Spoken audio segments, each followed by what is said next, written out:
आप सभी को हमारे YouTube चैनल पर स्वागत है। दोस्तों, क्या आप जैसा बनना चाहते हैं वैसा नहीं बन पा रहे हैं, या जो आप चाहते हैं अगर वो नहीं हो रहा है, तो आज की कहानी आपके लिए ही है। दोस्तों, इस कहानी को ध्यान से अंत तक जरूर देखिए। दोस्तों, अगर आप इस कहानी को अंत तक ध्यान से सुनते हैं तो आपको इस कहानी से कुछ ऐसा सीखने को मिलने वाला है जो आपको आपके लाइफ में बहुत काम आने वाली है। इसलिए इस कहानी को अंत तक अवश्य सुनिए। दोस्तों, आज आपके पास जो कुछ भी है वो इसलिए नहीं है कि आपकी किस्मत में इतना ही लिखा था या फिर आपकी किस्मत ही खराब है, बल्कि वो इसलिए है क्योंकि आप इतना ही डिजर्व करते हैं। दोस्तों, यह प्रकृति बड़ी ही न्याय प्रिय है। यह उसे उतना ही देता है जितने का वो हकदार होता है, चाहे वो ज्ञान हो या धन। अभी आपके पास उतना ही है जितने की आप हकदार हैं, लेकिन अगर आपको इससे भी ज़्यादा चाहिए तो आपको उसके काबिल बनना होगा। दोस्तों, ऐसा कौन सा गुण है जो आपको काबिल बनाता है? क्या आप उस गुण के बारे में जानना चाहते हैं? अगर आप जानना चाहते हैं तो आप गौतम बुद्ध के जीवन की इस कहानी को अंत तक ध्यान से जरूर सुनिए। दोस्तों, इस कहानी को सिर्फ समझिएगा मत, बल्कि इस कहानी को अपने भीतर उतर जाने दीजिए। तो बिना समय को गवाए चलिए इस कहानी को शुरू करते हैं। दोस्तों, एक बार गौतम बुद्ध को एक सभा में भाषण करना था, और जब सभा का समय हुआ तब गौतम बुद्ध वहां आए और बिना कुछ बोले ही वहां से चले गए। तकरीबन 100 से भी ज़्यादा लोग बुद्ध का उस सभा में इंतजार कर रहे थे, और बुद्ध के इस तरह के व्यवहार को देखकर सभी लोग बहुत चौंक गए, लेकिन किसी ने भी बुद्ध से कोई प्रश्न नहीं किया। दोस्तों, अगले दिन फिर से सभा का आयोजन हुआ, और दूसरे दिन सभा में लोगों की संख्या तकरीबन घट गई, और इस बार तकरीबन 80 लोग सभा में बैठे हुए थे। बुद्ध सभा में आए, लेकिन इस बार भी बुद्ध ने वही किया, यानी बुद्ध इस बार भी आए और बिना कुछ बोले ही वहां से चले गए। लोग दोबारा से चौंके, लेकिन किसी ने भी बुद्ध से कोई प्रश्न नहीं किया। अगले दिन सभा का आयोजन फिर से किया, लेकिन इस बार सभा में लोगों की संख्या और घट गई। इस बार सभा में केवल 50 ही लोग आए हुए थे। बुद्ध सभा में फिर से आए और उन्होंने इधर उधर देखा और बिना कुछ बोले ही सभा से चल गए। उसके बाद कुछ लोग क्रोधित भी हुए, क्योंकि लोगों ने अपना काम छोड़ कर आए हुए थे, लेकिन किसी ने भी बुद्ध से कोई प्रश्न नहीं किया। अगले दिन फिर से सभा का आयोजन हुआ। दोस्तों, आप लोग जो इस कहानी को सुन रहे हैं, आप में से भी कुछ लोग मन ही मन यह कह रहे होंगे कि अरे कितना बार सभा का आयोजन होगा और आप लोगों के भी इस कहानी को सुनने के लिए इरिटेशन होना शुरू होगा, और जिन जिन लोगों को भी अभी इरिटेशन होने शुरू हो गई है उन लोगों को तो यह कहानी बड़े ध्यान से पढ़कर समझना चाहिए, क्योंकि यह कहानी आपके लिए ही है। अगले दिन फिर से सभा का आयोजन हुआ, लेकिन इस बार सभा की संख्या और ज़्यादा घट गई थी, यानी इस बार सिर्फ 30 लोग ही थे। फिर उसके बाद गौतम बुद्ध सभा में आए, मुस्कुराए, और फिर से बुद्ध ने वही किया, यानी बिना कुछ बोले ही वहां से चले गए। इस बार भी लोग बहुत क्रोधित हुए, और इस बार लोगों ने पीछे से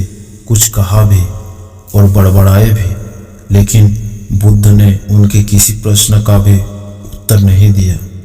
दोस्तों, अगले दिन फिर से सभा का आयोजन हुआ, और इस बार लोगों की संख्या बहुत ज़्यादा घट गई थी, यानी इस बार सभा में कुल 15 ही लोग आए हुए थे। इस बार भी बुद्ध सभा में आए, लेकिन इस बार बुद्ध अपना आसन ग्रहण कर लेते हैं। फिर बुद्ध बोले, और बुद्ध ने उन 15 लोगों को उपदेश दिया और वे 15 लोग ही बुद्ध के भिक्षु बन गए।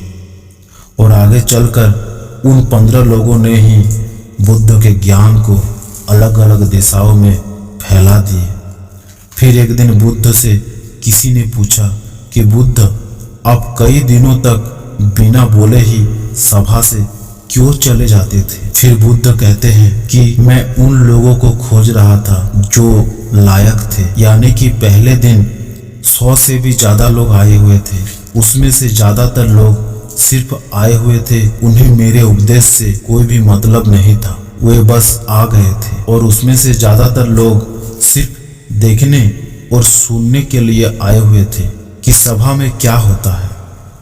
वे मेरे काम के लोग नहीं थे, क्योंकि वे लोग मेरे ज्ञान को औरों तक नहीं पहुंचा सकते थे।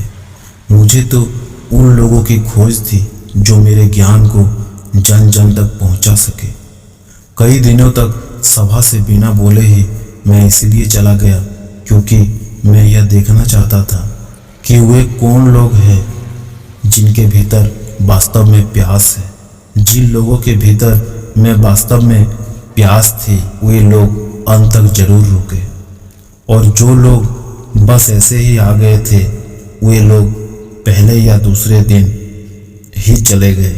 जिनके भीतर धैर्य था उन्हें मुक्ति का मार्ग भी मिला, और जो लोग जल्दबाजी में थे वे लोग अब घर में बैठे हुए हैं।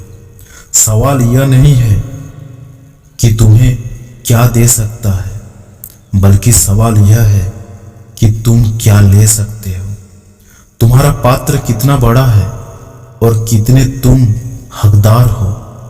जितने के तुम हकदार हो उससे ज्यादा तुम्हें नहीं मिलेगा। फिर वो व्यक्ति बुद्ध से पूछता है कि बुद्ध, लायक कैसे बने? फिर बुद्ध कहता है कि धैर्य के द्वारा। जिस व्यक्ति के अंदर धैर्य है वह अपने जीवन में कुछ भी पा सकता है। सभा में जितने भी लोग आए हुए थे उसमें से अंत तक वही रुके जिनके अंदर धैर्य था। चाहे तुम्हारे जीवन में तुम्हारा लक्ष्य जो कुछ भी हो, लेकिन तुम बिना धैर्य के सफलता के चरम तक नहीं पहुंच सकते। फिर वो व्यक्ति बुद्ध से पूछता है कि कोई व्यक्ति अपने भीतर के धैर्य को कैसे बढ़ाए?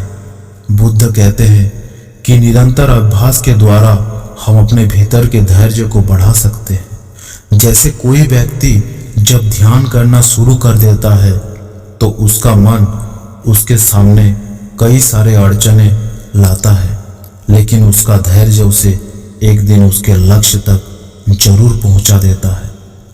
फिर वो व्यक्ति बुद्ध से कहता है कि मैं समझ गया बुद्ध, मैं समझ गया, यानी मुझे धैर्य के साथ निरंतर अभ्यास करने की आवश्यकता है। दोस्तों, अब आपको समझ आ गया कि आपके पास वो क्यों नहीं है जो आप पाना चाहते हैं, क्योंकि आप उनके लायक नहीं हैं। आप लायक तभी बनेंगे जब आप अपने भीतर धैर्य को बढ़ाएंगे। और धैर्य कैसे बढ़ेगा? धैर्य बढ़ेगा निरंतर अभ्यास के द्वारा। और अभ्यास कौन करेगा? अभ्यास करेंगे आप। तो फिर करते क्यों नहीं है? दोस्तों, खुद से ईमानदारी के साथ एक प्रश्न पूछिए कि जो आप भविष्य में बनना चाहते हैं उसके लिए क्या आप धैर्य के साथ कर्म कर रहे हैं?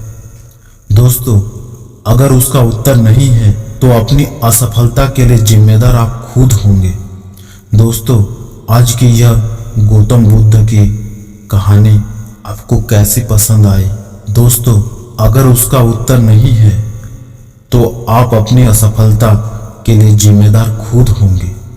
दोस्तों, आज की यह वीडियो आपको पसंद आई होगी तो नीचे कमेंट बॉक्स में यस जरूर लिखें और उसके साथ ही इस कहानी को अपने दोस्तों के साथ शेयर करना ना भूलें। और वीडियो अगर पसंद आई होगी तो वीडियो को लाइक कर दीजिए और चैनल में नया है तो सब्सक्राइब कर लीजिए। तो चलिए मिलते हैं नेक्स्ट वीडियो में, तब तक के लिए धन्यवाद।